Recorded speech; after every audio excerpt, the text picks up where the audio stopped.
Pessoal, os Onis superiores apareceram no meio da Vila dos Ferreiros e a luta já começou, então já sabe, né? Não se esqueça de se inscrever, ative o sininho aqui do nosso canal e o link das redes sociais vão estar aqui na descrição. Segue a gente lá, deixa o like no começo do vídeo para estar nos ajudando e bora comentar sobre esse terceiro episódio de Kinetis, que tá sensacional. O episódio começa depois do Tanjiro destruir aquele boneco de combate e ele acha uma espada dentro dele. E depois de achar aquela espada, ele e o Kotetsu eles ficam extremamente eufóricos com isso. Então o Kotetsu dá a ideia do Tanjiro ficar com aquela espada, já que ele estava sem uma. Mas o Tanjiro ele não quer aceitar isso porque acha que ela tem toda uma história por trás dela.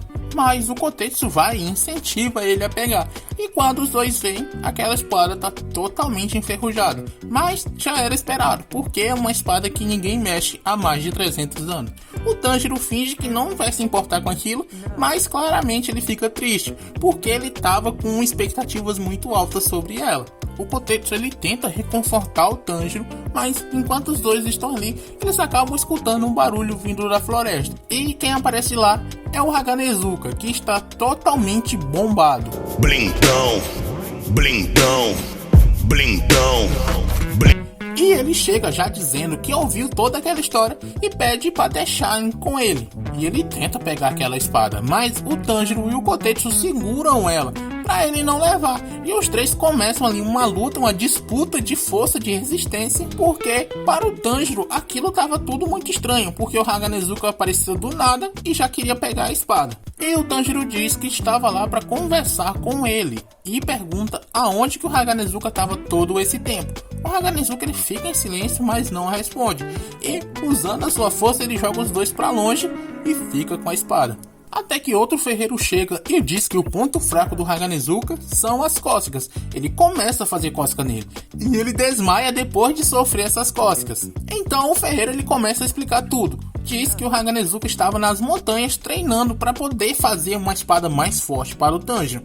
E o Tanjiro, ouvindo isso, ele fica todo emocionado porque o Haganezuka estava fazendo isso especialmente para ele. Até que ele acorda e diz que vai tomar conta daquela espada enferrujada e que vai usar a técnica da sua família para restaurar ela. O Kotetsu diz que ele deveria ter falado aquilo desde o começo. Isso faz o Haganezuka ficar com raiva dele e segura ele, mas o Tanjiro e o outro ferreiro juntos fazem cócega nele e ele para. Depois disso, antes dele sair de lá, o Haganezuka dá uma espada reserva para o Tanjiro, para ele usar enquanto ele faz o polimento na outra. Mais tarde, naquela noite, o Tanjiro estava contando tudo aquilo que tinha acontecido para o Genya como se eles fossem dois melhores amigos.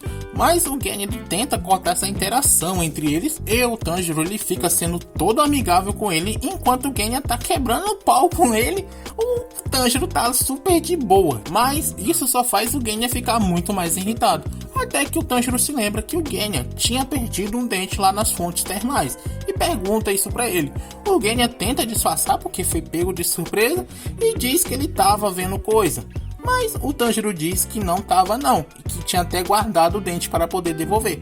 O Genya acha aquilo tudo muito estranho porque ele estava com aquilo e joga o Tanjiro para fora do quarto. Depois disso, acontece uma das cenas mais fofas que você pode ver, que é o Tanjiro tentando arrumar o cabelo da Nezuko. E ela fica ali sentada, toda pequenininha, balançando de um lado pro outro, aproveitando aquela interação entre os dois. E realmente, essa cena é muito linda, muito fofa, é algo de acalmar o coração, com toda certeza desse mundo. E enquanto o Tanjiro tá ali, ele fica pensando em uma forma que ele pode fazer para se tornar um pouco mais amigo do Genya. Depois disso, é mostrado um ferreiro caminhando, e ele acaba encontrando um vaso estranho do chão. E ele faz igual uma pessoa normal, fica longe daquilo? Não, ele chega perto para ver. E quando ele se aproxima, ele acaba sendo engolido pelo aquele vaso estranho. E de dentro daquele vaso sai o quinto lua superior, o Kyoko. Também nos é mostrado o Hantengo em cima de um telhado, pronto para entrar em ação. Enquanto isso, o Tanjiro tá dormindo ali muito tranquilamente do lado da Nezuko, até que o Tokito vem atrás ele para saber se ele conhece o cara que seria o seu ferreiro. O Tanjiro, depois de acordar, diz que sabe quem ele é e que ele deve estar com o Haganezuka, e diz para os dois irem lá junto procurar por ele, porque ele já planejava ir encontrar o Haganezuka. Isso, a Nezuko acorda também, acaba dando uma cabeçada no Tanjiro E o Tokito ele começa a falar que aquela garota era muito estranha, que já deve ter visto ela antes, mas não sabe se lembrar. E nisso, os três começam a ficar pensando sobre isso. Até que ambos, o Tanjiro e o Tokito, percebem que tem alguém ali. E a porta se abre e com isso o Hantengo entra naquele quarto. O Tanjiro ele fica pensativo sobre aquela coisa até que ele percebe que só pode ser um Oni superior. Mas o Tokito ele é muito mais rápido e já parte para cima usando a sua respiração da névoa para tentar matar aquele Oni. Mas ele consegue se desviar subindo no teto. O Tanjiro, que já tinha pensado, ele começa a se preparar para também atacar. E como ele sabe que é um Oni superior, ele já usa logo a sua Hinokami Kagura, mas o Hantengo novamente consegue desviar. Ele se joga no chão e como a Nezuko também já tinha se transformado, ela vai e dá uma bicuda nele. Com esse chute, o Hantengo bate na parede e isso dá a oportunidade perfeita para o Tokito arrancar a cabeça dele. E o Tanjiro vê aquela cabeça sendo cortada, mas ele se lembra que nem sempre os Oni superiores morrem sem a cabeça e pede para o Tokito não baixar a guarda. Então a cabeça que tinha saído voando começa a formar um corpo e o corpo ganha uma cabeça. E o Tokito e o Tanjiro tentam atacar eles juntos para tentar decapitar os dois juntos, mas com apenas um movimento o Oni cria uma rajada de vento que lança os dois para longe. Mas a Nezuko consegue segurar o Tanjiro, mas infelizmente o Tokito ele sai voando de lá. E aqueles dois Oni eles começam a falar. O mais alegre é o Karako e o mais raivoso é o Sekito. O Tanjiro naquela situação ele já começa a pensar que vai ter que cortar a cabeça dos dois ao mesmo tempo. Mas o Sekito ele usa o seu cajado e gera uma corrente elétrica que acerta o Tanjiro. E sofrendo aquele ataque, o Tanjiro ele começa a perder a sua consciência. Mas antes disso, ele consegue ver alguém em cima do teto.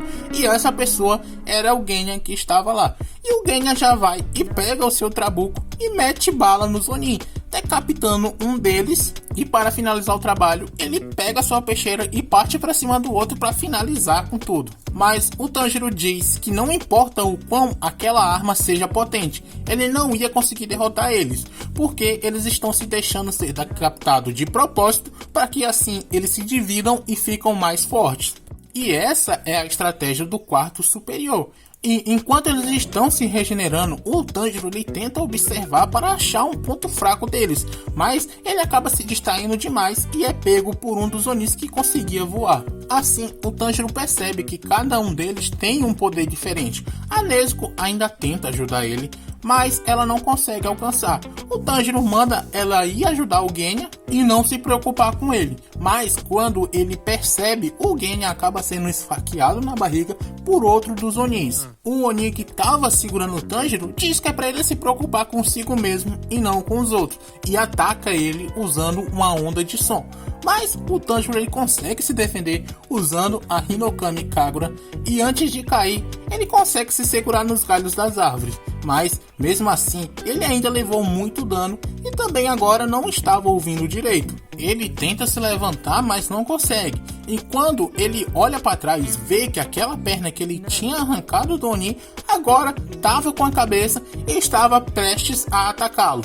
Mas antes disso acontecer, a cena vai até o Tokito, que tinha sido mandado para longe, e ele tá tentando voltar, até que ele vê o Kotetsu sendo atacado por um demônio, mas ele percebe que aquele não era o corpo verdadeiro do demônio, e sim um feitiço criado por ele. Então ele pensa que como o vilarejo está sendo atacado, o dever dele é matar o Oni superior e proteger o chefe da vila. Então ele ia deixar aquela criança ali por ser apenas um ferreiro aprendiz ainda. Mas ele acaba se lembrando das palavras do Tanjiro, dizendo que a pessoa tem que fazer para os outros o que quer para si mesmo. Então ele volta para salvar o Kotetsu que estava para ser comido. E uma breve coisa aqui, que você percebe que a animação é bacana, quando ele coloca esses monstros estranhos em CGI, mas não fica tão zoado assim, ficou até que bonitinho. É Kimetsu, né? Referência em animação. Depois de salvar o Kotetsu, o Tokito manda ele ir embora dali, porque senão ele iria atrapalhá-lo durante a luta. Assim, se encerrando esse episódio. Espero que vocês tenham gostado desse vídeo. Já deu pra ver um pouco sobre os poderes do Hantengo, mas ainda não mostrou quase nada do Kyoko. Eu já tô completamente ansioso pro próximo episódio, espero que vocês também. Então se inscrevam aqui que vai ter review do próximo episódio de toda essa temporada de Kinetos. Espero que vocês tenham gostado, deixa o like no finalzinho do vídeo se você ainda não deixou, e assista nossos outros vídeos que vão estar passando aqui na tela nesse exato momento. Comentem e do mais, era só isso. Valeu, falou!